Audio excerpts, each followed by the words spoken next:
Fala, discípulos de Jesus, tudo bem com vocês? Para quem não me conhece, muito prazer, meu nome é Gabriele e estamos iniciando a nossa série de vídeos sobre devocional aqui no nosso canal, para que nós possamos juntos crescer na graça e no conhecimento do Senhor. Então vamos lá?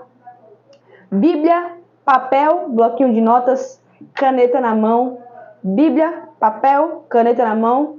Devocional em ação. Vamos lá. Bom, pessoal, hoje nós iremos meditar em Salmos capítulo 77. Então, se você puder, abra a sua Bíblia em Salmos capítulo de número 77. E vamos ver o que a Bíblia nos ensina com esse salmo. Salmo capítulo 77, vou ler o verso 1 e o verso 2 que dizem: Clamei a Deus com a minha voz. A Deus levantei a minha voz e Ele inclinou para mim os ouvidos. No dia da minha angústia busquei ao Senhor. A minha mão se estendeu de noite e não cessava. A minha alma recusava a ser consolada. A epígrafe desse salmo é o estado íntimo do salmista. Ele anima sua alma pela consideração das grandes obras de Deus e da misericórdia de Deus. Esse é um salmo que foi escrito pelo salmista Asaf. Existem momentos na nossa vida em que nós estamos tão angustiados, estamos tão abatidos, estamos tão desesperados que a gente não quer receber o consolo de Deus. E foi exatamente isso que aconteceu com o salmista Asaf. Você já percebeu que existem momentos que a gente só quer chorar, ficar no nosso canto, e que a gente não quer um abraço, a gente não quer uma palavra de conforto, a gente quer ficar ali no nosso mundo, ali, né? Pessoas melancólicas têm mais essa tendência à questão da solidão e da solitude, de quererem ficar sozinhas, processando tudo aquilo que tem passado. E dependendo do estágio que seja isso, pode até se tornar perigoso, mas não é isso que eu quero falar hoje. Mas já percebeu que existem momentos em que a gente não quer receber o consolo de Deus, a gente quer abraçar a nossa própria tristeza? E foi isso que estava acontecendo com o salmista. Ele diz que clama ao Senhor, que levanta a sua voz ao Senhor, mas ele diz que a sua alma se recusava a ser consolada por Deus. Ele não queria receber o consolo do Senhor. E existem momentos que a gente não quer receber o consolo de Deus. Porque a gente se lembra que se a gente for receber o consolo de Deus, a gente vai continuar sofrendo. E muitas vezes a gente não quer mais sofrer. Porque a gente muitas vezes sofre, padece por amor a Deus, por amor à sua palavra, por amor ao Evangelho, pelas promessas que Ele tem feito em nossas vidas. E quem passou por isso foi o salmista Asaf, como a gente já viu. Ele era muito conhecido por escrever salmos. Ele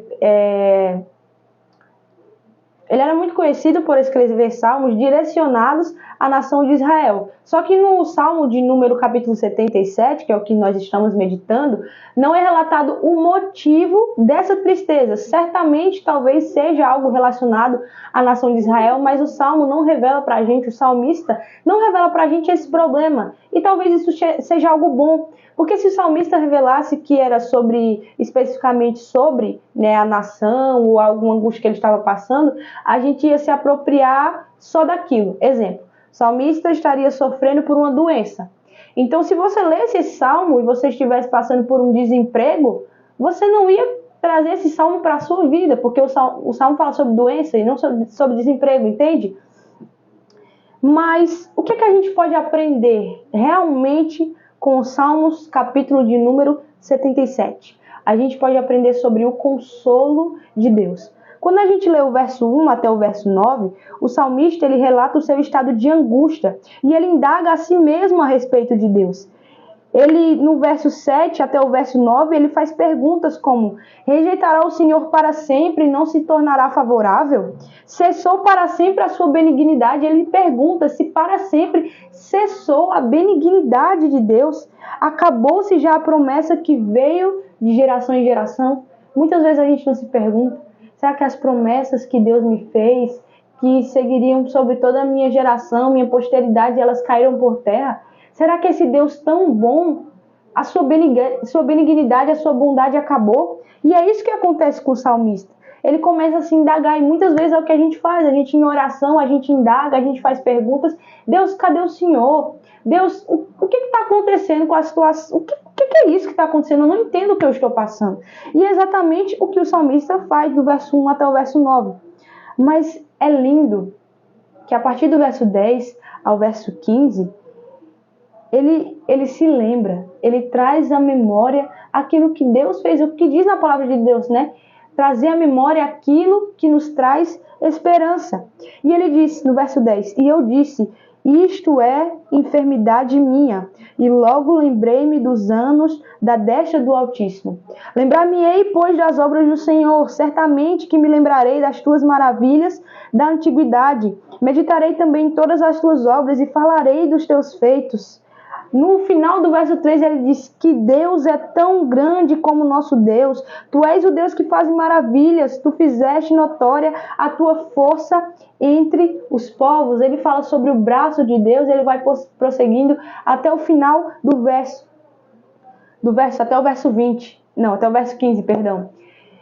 O que a gente pode aprender é que em momentos que a gente está passando de profunda tristeza, existem momentos que a gente se pega indagando, fazendo perguntas, mas a gente precisa parar por um momento e lembrar-se do que Deus já fez por nós. Ele já nos deu a salvação, Ele nos deu o fôlego de vida, a graça de Deus, essa força capacitadora, a graça que é um favor imerecido, as misericórdias que Deus nos poupa do mal que nós merecemos, a porta de emprego que Deus já te abriu, da enfermidade que Ele te curou, da sua família que Ele trouxe para junto de você, para estar com você caminhando na fé, e tantas outras coisas que Ele tem feito por você.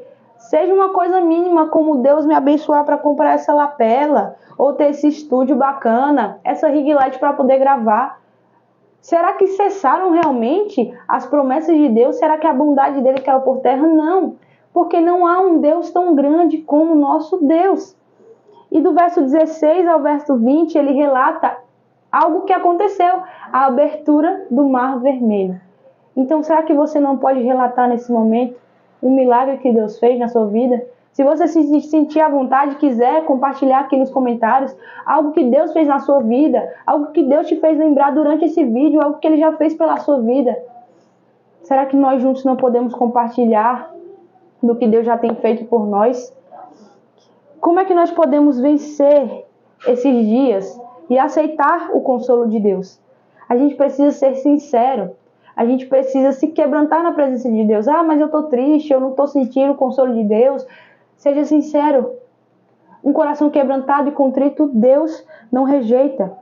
Fale com o seu coração, fale com você mesmo. O salmista Davi, ele diz, por que te abates, ó minha alma, e por que te perturbas dentro de mim? Fale com a sua alma, fale com o seu coração. E lembre-se dos feitos do Senhor. Assim como Deus fez na vida de Asaf, assim como Asaf reconheceu que Deus fez na vida dele, lembre-se de quem Deus é na sua vida. Que esse devocional possa ficar guardado no meu e seu coração, que possamos aceitar o consolo do Senhor, e nós possamos ser sinceros perante a presença de Deus. Minha alma está se recusando a receber o consolo de Deus, diga para Ele. Mas se lembre também dos anos da destra do Altíssimo, e lembre-se que não há um Deus tão grande como o nosso Deus. Eu quero compartilhar algo para encerrar. Essa semana eu passei por uma situação, eu estava de joelhos, fui orar, e eu queria chorar, eu queria chorar e dizer, Deus, o que é que vai ser de mim e tal. Eu queria chorar. E quando eu estava orando, eu senti uma paz de Deus assim, extraordinária. Eu fiquei, Deus, mas eu queria chorar. Mas o consolo de Deus é algo extraordinário. E lembre-se que nos momentos de mais dificuldade, são os momentos em que a gente mais prova da bondade, do consolo, da graça e da misericórdia do nosso Deus. É isso, discípulos de Jesus. Fiquem na paz, que Deus os abençoe. E até o próximo devocional com Bíblia, papel e caneta na mão. Um beijo para todos. Fiquem na paz do nosso Senhor Jesus e até a próxima, se assim Ele nos permitir. Tchau, tchau.